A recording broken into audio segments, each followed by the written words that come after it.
It's good day to brew, baby. What is up, YouTube? It's your boy Millsy. Back to Hometown Commander, back for another episode of Millsy Brews, the show where I take my first pass at the commander in front of us on a budget on my quest to brew the magic world. You know the motto, baby. It's ABB, always be brewing. That's what we're back to do today. That deck list is going to be down in the description for you below. So I'd really appreciate it if you could interact with the video, like, comment, subscribe. Consider checking out those links in the description. The Discord's been popping lately, and I'd love for you to come join. But today, we're circling back to the Brothers' War. There's a lot of soldier support in both Final Fantasy and a little bit in Edge of Eternity. So I wanted to go back and do a soldier commander of some sort. I had started with Mural because I think almost all of the soldier support in Final Fantasy and in not Foundations, in Edge of Eternities is in white. But I thought it'd be fun to go back and take a look at a soldier commander that they printed back in the Brothers' War in Harbin, Vanguard, Aviator. A 2-mana Azorius human soldier with flying that says whenever we attack with 5 or more soldiers, all of our creatures get +1/+1 and flying until end of turn. I think it's important to note, and I will never shut up saying it, that abilities that say whenever you attack and not whenever Harbin and 5 other soldiers attacks is a big deal for a couple of reasons. One, it doesn't require Harbin to, have to attack for its ability, which is a big deal because you can just pay 2 mana to get Harbin in on a turn where you're already going to attack with 5 soldiers, and you've got that buff and that flying for just 2 mana, right? Not only that, but I think the other interesting thing about this specifically is that we can take advantage of getting really cheap bodies in to get to that 5 count, and then they get flying, and they're a little bit better evasively in the air as 2/2s than they were on the ground as 1/1s, right? And I think that's where some of this soldier kind of synergy comes together.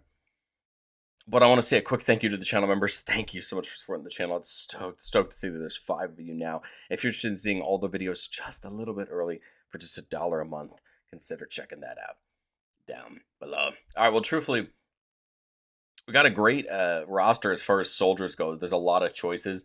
Elspeth Sun Champions makes a couple soldiers on her +1. She also works really well with Harbin because we can kind of flood the board with those 1/1 soldiers. And then the -7 can just get them all in the air anyway. Archetype of Courage is going to give all of our creatures first strike, and our opponents lose first strike and can't have it. This is a really nice ability because then it means that hopefully we can win trades if they're there and better deal with our opponents chump blocking our things. Boromir can sacrifice itself to give our whole board of creatures indestructible, but it also has a really nice line of text countering spells that our opponents when cast if there's no mana spent to cast it. This may not seem like a very big deal, but you have to remember there are free counter spells, there are free spells that people use very, very a lot on just the spells being printed that way, Fierce Guardianship, Flawless Maneuver, Deadly Rollick, that kind of thing. But you have to remember, some decks rely on Cascade or Discover, these decks that try to cast spells for free. So Boromir can really do a lot of work to stop those decks to get rid of their things, right? Captain of the Watch comes in and makes a couple soldiers, then gives all your soldiers +1/+1 in Vigilance. Feels great for 6 mana. Catapult Master can tap soldiers to exile creatures. A great ability, especially the wider we go. The new Cosmic Grand Zenith. Whenever you cast your second spell each turn, we can either make a couple soldiers or put a counter on each creature we control. We love this. A lot of our soldiers are pretty low to the ground, so we should hopefully be able to get Zenith to go off multiple times. Dara War Chief's going to help reduce the cost of our soldiers. Field Marshal gives all of our soldiers a buff and first strike.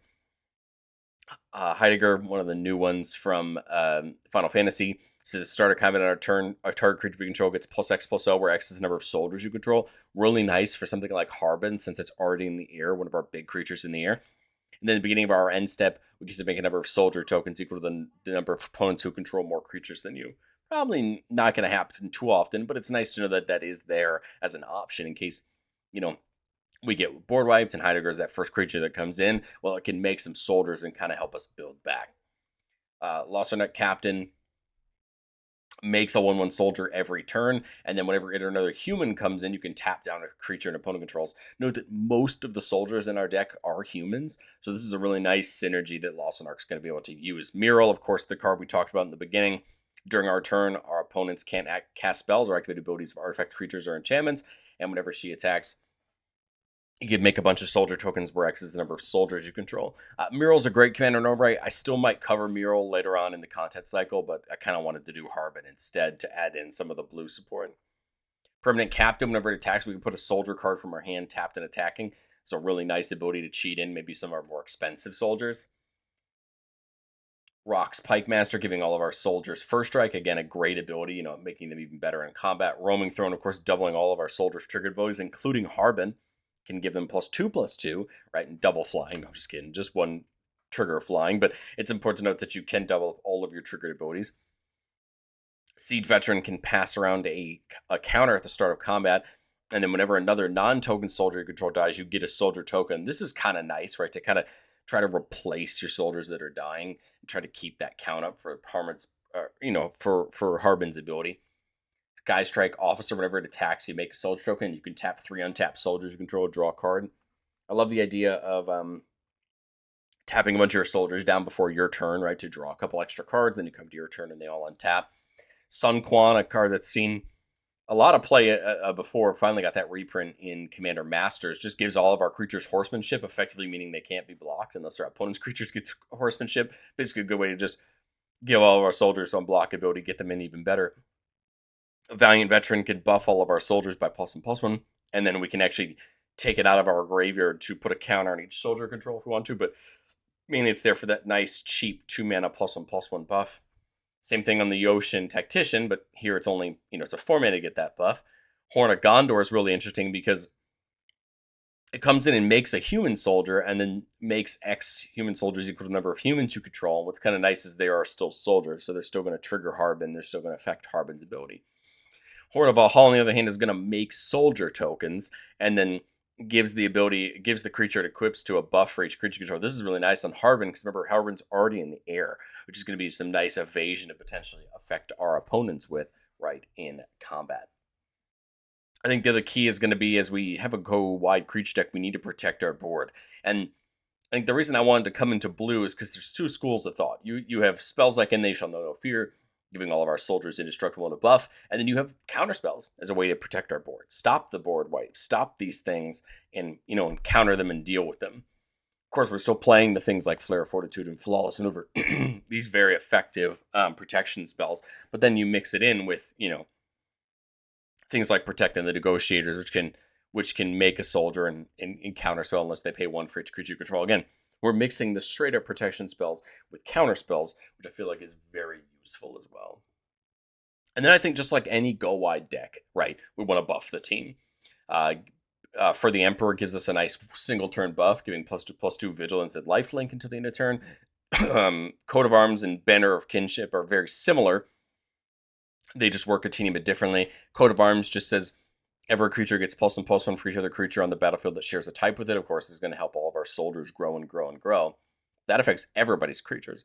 Whereas Banner is just only going to affect our creatures. When it comes in, we choose a type, and it gets a counter on it for each of the creature that type we control. And then for the rest of the game, our creatures that type get a buff for each counter on it. So the nice thing about that is if you have 6 soldiers when Kinship comes out, every soldier for the rest of the game is getting +6/+6, even if we make them later, right? So it's nice that Banner can kind of hold a good value and keep it good for the rest of the game. Patrick Banner is a mana rock, but it also buffs all of our soldiers by +1/+1. Radiant Destiny, flat +1/+1, but if we have the City's Blessing, it can also give vigilance. And then Flowering of the White Tree, flat +1/+1 to all of our non-legendary creatures, and the legendary ones pick up an extra +1/+0 and ward 1 to help protect them. Again, the goal here is just to make the team bigger and bigger so these flying hits start hurting more and more. Rally the Ranks, flat +1/+1, and then Virtual Loyalty. At the beginning of our end step, you put a counter on each creature we control and untap them. So we get the vigilance, which is nice, but you also get the counter to, again, continue to grow and grow and grow the board. But I've said it before on the show, and I'll say it again. No deck's ever complete. This is my first shot at Harbin in a long time. And I think going into testing, I think there's some things I want to see. Do we have enough protection? Do we want to run more things? Clever Concealment, more counter spells. Do we have the mana up consistently enough to, protect our board that way? Thousand Moon Smithy was a card I really went back and forth on. It makes these gnome soldiers, which are technically soldiers, so they do help us out there. They grow for each artifact and creature we control, and then you can flip over to the backside and make more of them. I really liked the Smithy. I just honestly wasn't sure what to cut for it. I wanted to make sure we had protection, had pieces that can draw us card when our creatures hit in combat. I wanted to make sure we ran the full gambit, and I think it's a card I'd pretty quickly bring back in if I had the choice. And then, of course, the classics in Cathar's Crusade, right? Grow your whole board when creatures come in. Start making our soldiers a problem and making them, bigger and bigger, especially with that flying that Harbin can hand out. But let's we love to do on the channel the most and get into our playtest. Remember, the goal of playtest on our channel is not to find magical Christmas land. It's not just to show off all our best plays in a fancy video, but it's to get in some gameplay scenarios and kind of understand what hands we're looking for and how we're going to set up our game plan. So here we got a 4-lander. We got the Sky Strike Officer. We've got Yoshin Tactician. We've got the Virtue. So a land or two would be great. Also, another way to make tokens beside the Sky Strike would be great, right? So we can get to that 5. Turn 1, we see the Talisman, which is great. It's always great to ramp, right? Making sure that we're getting ourselves to bigger and better things. There's Captain of the Watch. Perfect. That's a nice top-end thing. It's going to come in and bring us a couple soldiers with it. Here, I think I'm just willing to get the Sky Strike in. I thought about just going for the Harbin, but I think Harbin really wants something to attack with it. So Fortified Beachhead was one of the lands they did in Brothers War specifically for soldiers. So when it comes in, we have to reveal a soldier from our hand. It's tapped unless we reveal a soldier or we control a soldier. Well, we control one, so we're good to go. This is going to come in untapped. I think it's just Yoshin here. Attack, make the soldier token. And then the nice part here is that, Sky Strike will get the buff because of the Yoshin. Now we have the perfect amount of mana for Captain the Watch. And I think this works out because we can't attack with 5 soldiers until next turn. So I kind of like the idea of Captain the Watch now. Make those 3 white soldiers. Those are the white soldiers. Okay, I couldn't tell on there. Okay, so there's your... Really, we're doing this again?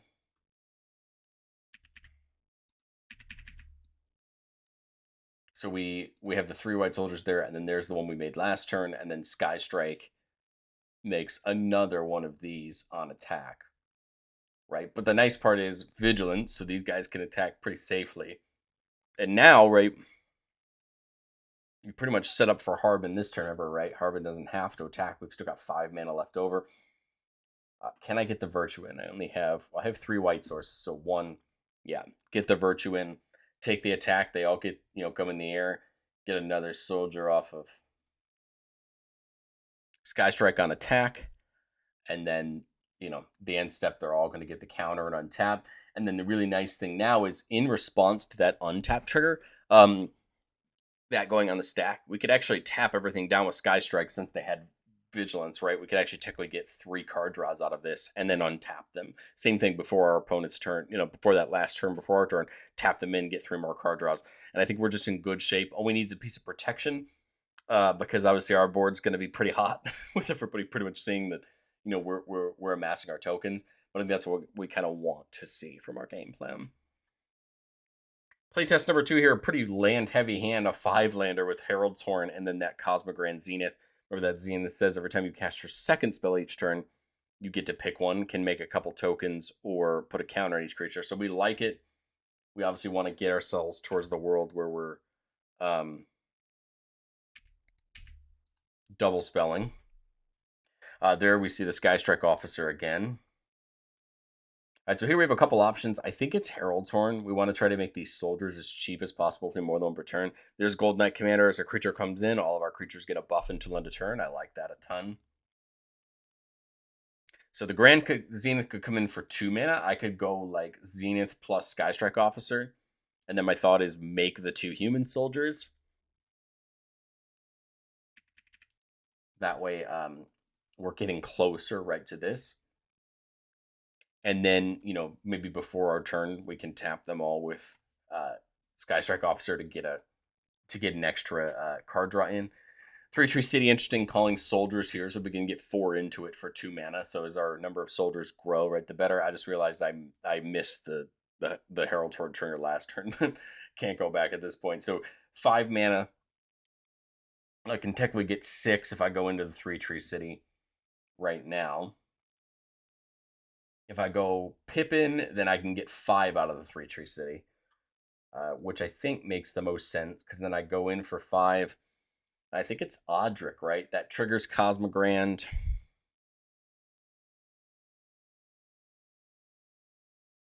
I almost want to say it's the counter. Because I can get the soldiers, but I do still want to get some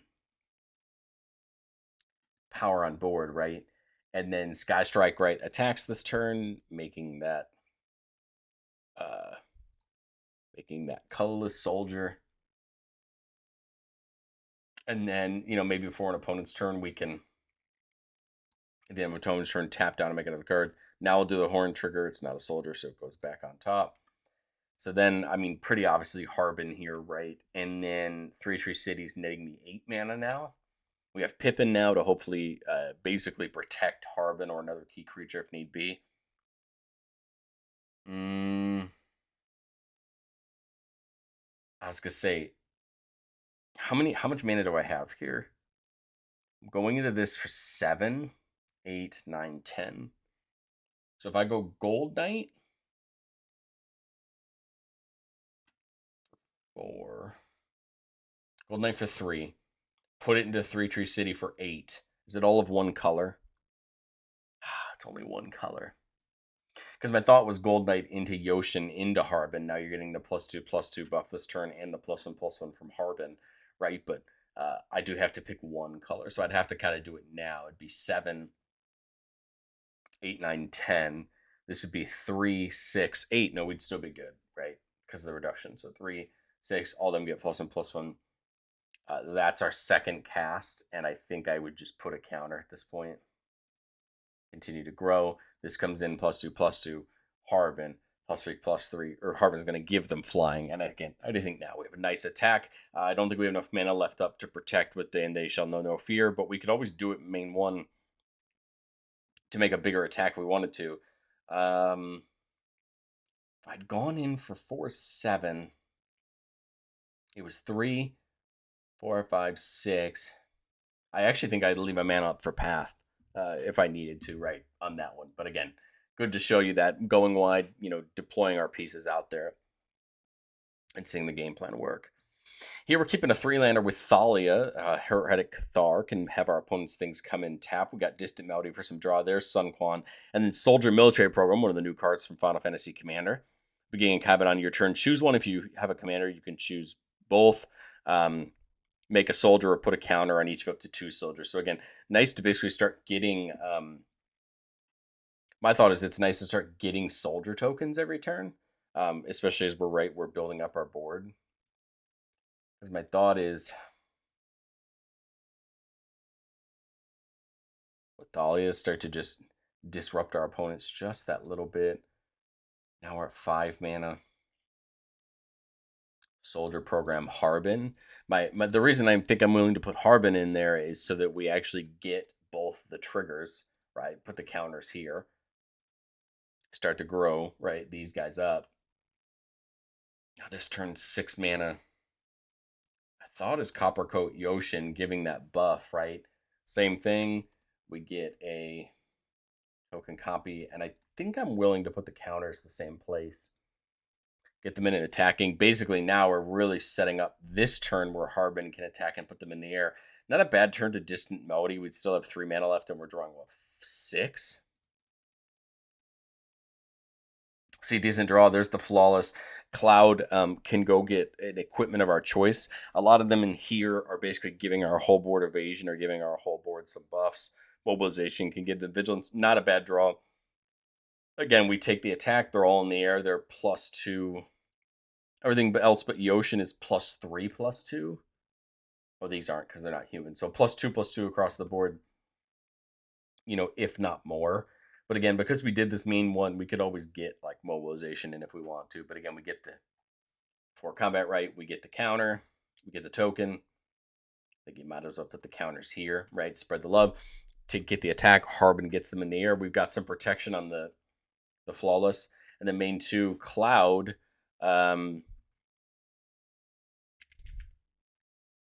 Cloud can go get the Horn of Valhalla, which can make soldier tokens. I'm trying to remember what other... I think there's one more equipment in the deck. I apologize. I'm trying to remember what's in here.